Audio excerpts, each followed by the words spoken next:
Steve Martin. This... No.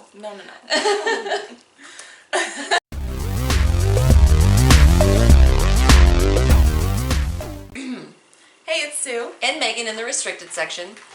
And today we're going to be talking about our favorite books. We chose 3 because we're indecisive, and so we Yes. didn't want to get hemmed into just picking one.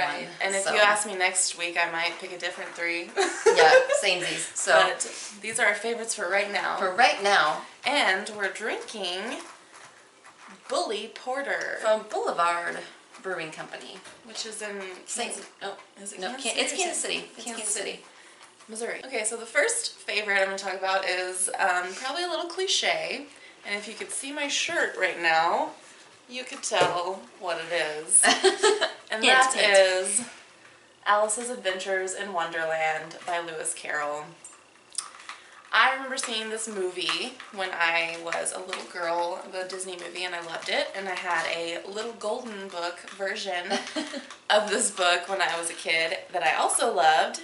And then when I was probably around 13, I finally actually read the real Alice's Adventures in Wonderland, and also loved it, and read Through the Looking Glass as well, which this is a combined issue of it.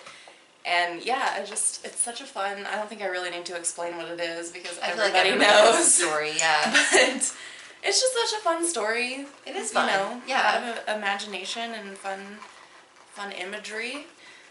Other interpretations, right. or maybe that's the wrong word. Adaptations. Other adaptations of it that are, you know, sometimes they work and sometimes they don't, which I'll talk about one that didn't in my my February wrap up. But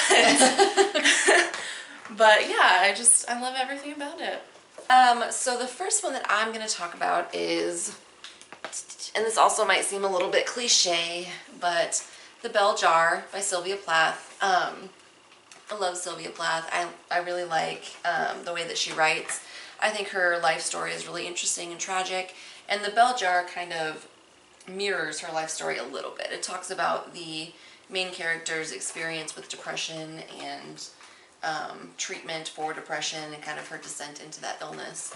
So I just really love the way that it's written. I love the 1950s struggle of women where they're, you know, they want to be career women, but there's all this pressure to get married and have kids, and she definitely feels that pressure, and so I just really enjoyed it. Yeah, there's still some pressure, I think now. Yeah, I think a lot of that exists today, and she, in the book, there's a struggle between her and her boyfriend who wants to marry her because she, there's so much pressure on women to remain virgins till you're married. Right. Well, he slept with a waitress while they were dating and was very unapologetic about it. Super uncool, don't do that.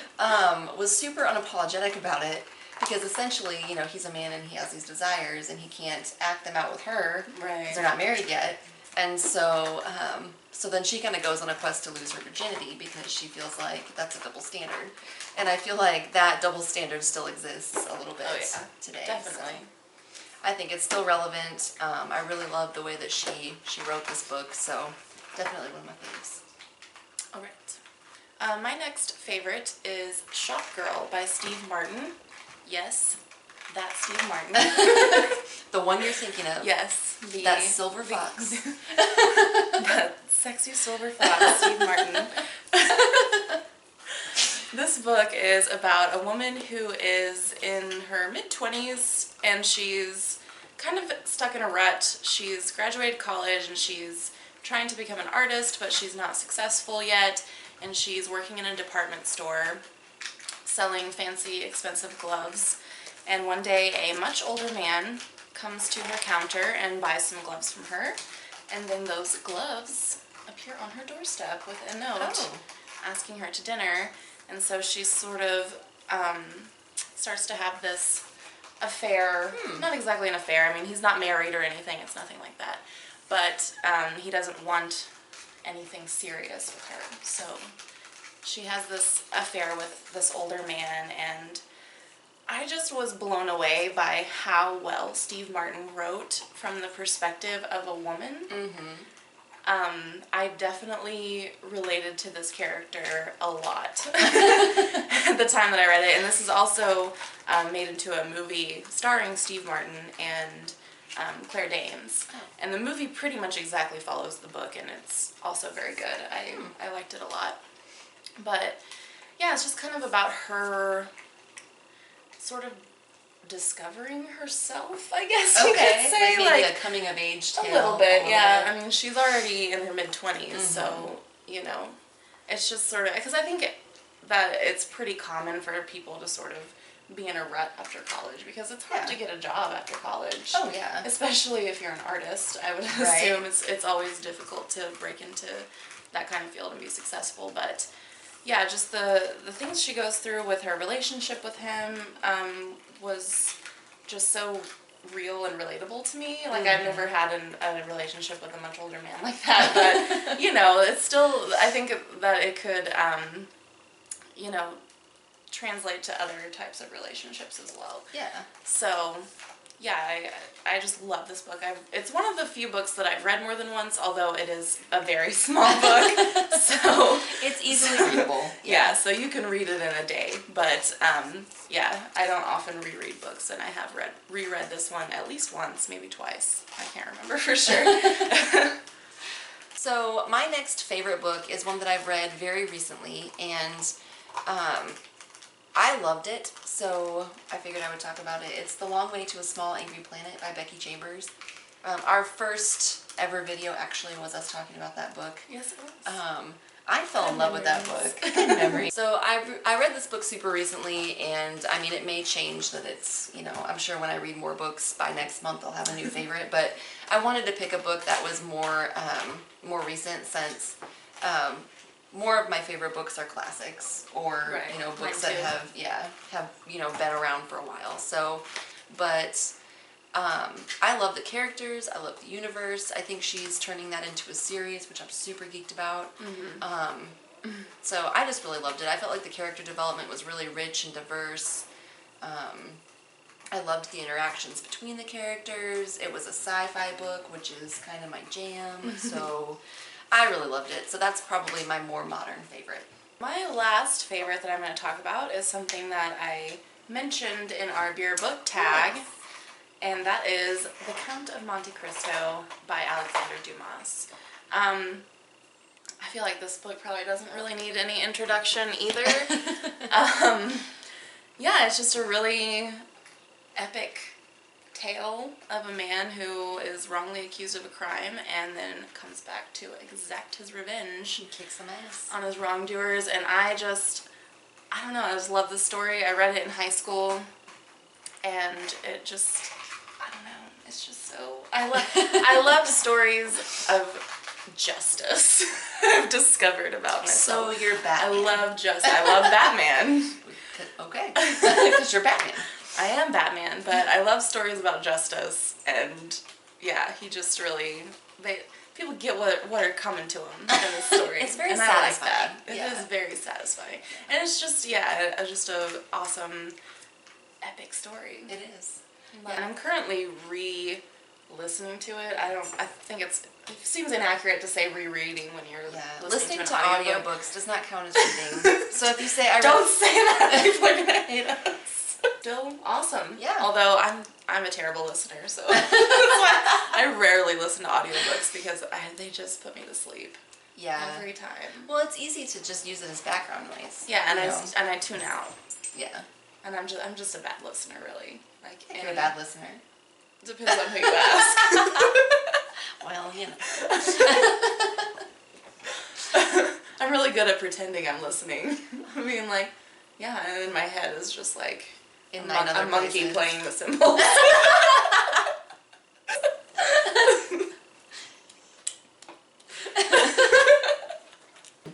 So, the final book that I'm going to talk about is my all-time favorite, and as much as my book favorites change, this one has never changed. So I feel like it's locked in. Like, I feel like it's pretty solid. So, and everybody already knows what it's going to be. It's 1984 by George Orwell. I love dystopian novels, and I feel like this is a really good example of one. This is a classic dystopian novel. I like his writing style. I love I don't know, there's kind of like a glimmer of hope throughout the book, but even the main character, Winston, he even knows that it's wrong to hope for that. And like, I feel like he's very fatalistic, but in the world in which he lives, I feel like that's pretty pragmatic. And so the book, I feel like, transpires the way that it would if it were happening in real life. And just one that I'll read time and time again. So it's actually one of my favorites too. Yeah, I could crossover. Yeah, we like a lot of the same things. Like the Bell Jar is also one of my favorites, and I also love. I think we just pretty much love the same things. We love the same things. Yeah. So maybe we'll disagree on something someday, and it'll be really interesting. We could totally do a video about it. Just like guys, we disagree. Disagree on something. Yeah, but no. So those are my picks. All right. Yeah. So those are our favorite books. Those are our favorite books. Let us know what your favorite books are down below. Comment below. Are they any of the ones we talked about? Yeah, or do you disagree with us? Yeah, do you think that any of our picks are crap? Yeah. Feel free to comment. Let us know.